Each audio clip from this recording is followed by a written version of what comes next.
খাইবে, যা মনে চায় পড়বে, যা মনে চায় দেখবে, যা যেই জায়গায় মনে চায় যাইতে পারবে। আল্লাহ সমস্ত দিক দিয়ে স্বাধীন করে দিবেন, কোনো আজাদ করে দিবেন, কোনো পাবন্দি নাই, কোনো সীমা নাই, কোনো বাধ্যবাধকতা নাই। আল্লাহ জাল্লা শানুহু জান্নাতের মধ্যে সব জিনিসের জন্য আজাদ করে দিবেন।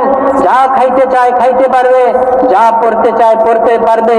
মুমিনের জন্য তো দুনিয়াতে কিছু নিষেধ জিনিস আছে, কোন জিনিস করণীয় আছে, কোন জিনিস না করণীয় আছে, কোন জিনিস খাওয়ার ব্যাপারে অনুমতি আছে, কোন জিনিস না খাওয়ার ব্যাপারে নিষিদ্ধ আছে। বলতেছেন যে মুমিন দুনিয়াতে শরাব খাইতে পারবে না, মদ খাইতে পারবে না। মদের দ্বারা মানুষের আকল নষ্ট হয়ে যায়, মানুষের মনুষ্যত্ব খতম হয়ে যায়। কিন্তু জান্নাতে আল্লাহ পবিত্র শরাব রাখবেন, শরাবান তাহুরা, যেই শরাব পান করার দ্বারা মানুষ আরো সতেজ হবে, মানুষের দিমাগ সতেজ হবে, মানুষের মধ্যে খুশির অবস্থা আরো বাড়তে থাকবে। আল্লাহ জান্নাতের সব নিয়ামতকে এমন ভাবে রাখছেন, মানুষের দিলের অবস্থা আরো উন্নত হইতে থাকবে। বলতেছেন যে ভাই, মানুষের অবস্থা আরো উন্নত হইতে থাকবে। এই জন্য মুমিনের জন্য দুনিয়া জেলখানার মতো, কাফেরের জন্য দুনিয়া জান্নাতের মতো। কোনো বাধা বিপত্তি নাই, মনে যা চায় তা করবে, মনে যা চায় তা খাবে, যেখানে মনে চায় সেখানে শুইবে, যখন মনে চায় তখন শুইবে, যেইভাবে মনে চায় সেইভাবে শুইবে। তার জন্য কোনো বাধ্যবাধকতা নাই। অথচ সে আল্লাহর বান্দা, উচিত তো ছিল সেও আল্লাহর বান্দা হয়ে জীবন যাপন করা, কিন্তু সে যেহেতু আল্লাহকে চিনে নাই, এজন্য মন মতো জীবন যাপন করে অল্প সময় তার মনের কিছু চাহিদা পুরা হয়ে গেছে, তাও আসল চাহিদা পুরা হয় নাই। সে তো দুনিয়া থেকে যাইতে চাইবে না, তারপরে দুনিয়া থেকে যাইতে হবে। কিন্তু মেরে মুহতারাম, একজন মুমিন সে দুনিয়াতে কি করবে? দুনিয়াতে সে আল্লাহ পাককে খুশি করবে, আল্লাহর হুকুম মতো জীবন যাপন করবে, নবীর তরিকা মতো জীবন যাপন করবে। আজাদির সাথে সে চলবে না মেরে মুহতারাম, মন মতো জীবন যাপন করবে না, স্বাধীনভাবে জীবন যাপন করবে না। তার প্রত্যেকটা কদমের মধ্যে সে দেখবে আল্লাহর হুকুম কি, প্রত্যেকটা মুহূর্তের মধ্যে সে দেখবে আল্লাহর হুকুম কি, প্রত্যেকটা মুহূর্তের মধ্যে সে দেখবে নবীর তরিকা কি, সে প্রত্যেকটা জিন্দিগি প্রত্যেকটা ক্ষেত্রের মধ্যে দেখবে সে নবীর তরিকা কি। মেরে মুহতারাম, অল্প সময় পাবন্দির সাথে জীবন কাটাবে। আল্লাহ জাল্লা শানুহু তার জন্য আবাদুল আবাদ জিন্দিগি, যেই জিন্দিগির শুরু হবে আর শেষ হবে না, যেই জিন্দিগি কোনোদিন তার থেকে ছিনাই নেওয়া হবে না, যেই জিন্দিগির শান্তি আর সফলতা, যেই জিন্দিগির ইজ্জত আর যেই জিন্দিগির সফলতা কোনোদিন ছিনাই নেওয়া হবে না। এই জন্য মেরে মুহতারাম, দাওয়াত তাবলীগের মেহনতের দ্বারা এইটাই মানুষকে বোঝানো হইতেছে আমার দুনিয়ার জিন্দিগির অবস্থা কি, দুনিয়ার জিন্দিগির হাকিকত কি, দুনিয়াতে আমার করণীয় কি, দুনিয়াতে আমি কি করব, কিভাবে জীবন যাপন করব।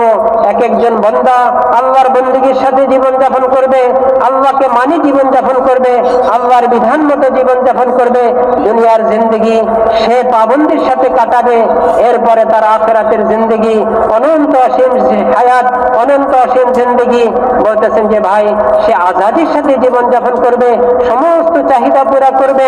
বলতেছেন যে সেখানে রেশমির মেরে মুহতারাম কাপড় পরিধান করবে, সেখানে কোনো বাধা নাই। দুনিয়াতে অনেক কিছু বাধা ছিল, আখিরাতে কোনো বাধা থাকবে না। এই জন্য দাওয়াত তাবলীগের মেহনতের দ্বারা প্রত্যেকটা মানুষকে এর জন্য সজাগ করা হইতেছে।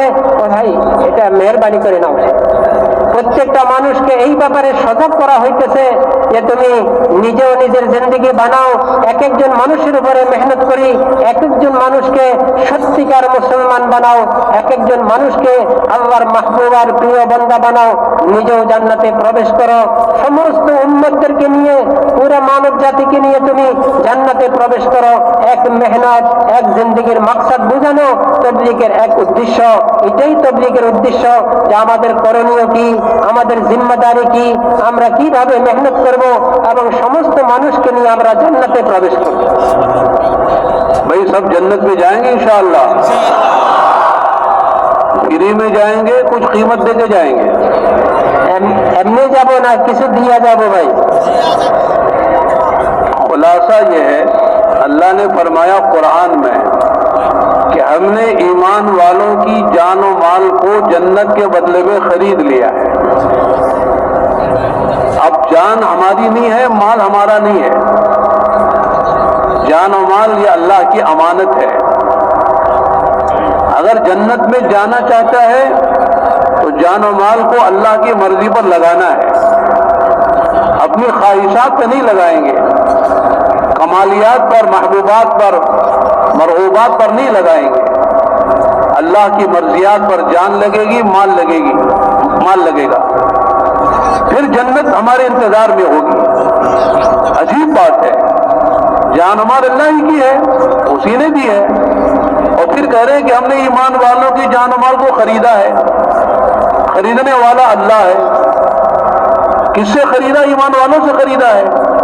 क्या खरीदा है? जान माल खरीदा है। किसके बदले में खरीदा है? जन्नत के बदले में खरीदा है। तो मालूम हुआ कि हमारी जान और माल ये हमारी मिल्कियत नहीं है, अल्लाह की अमानत है। लिहाजा अमीन अमानत में वो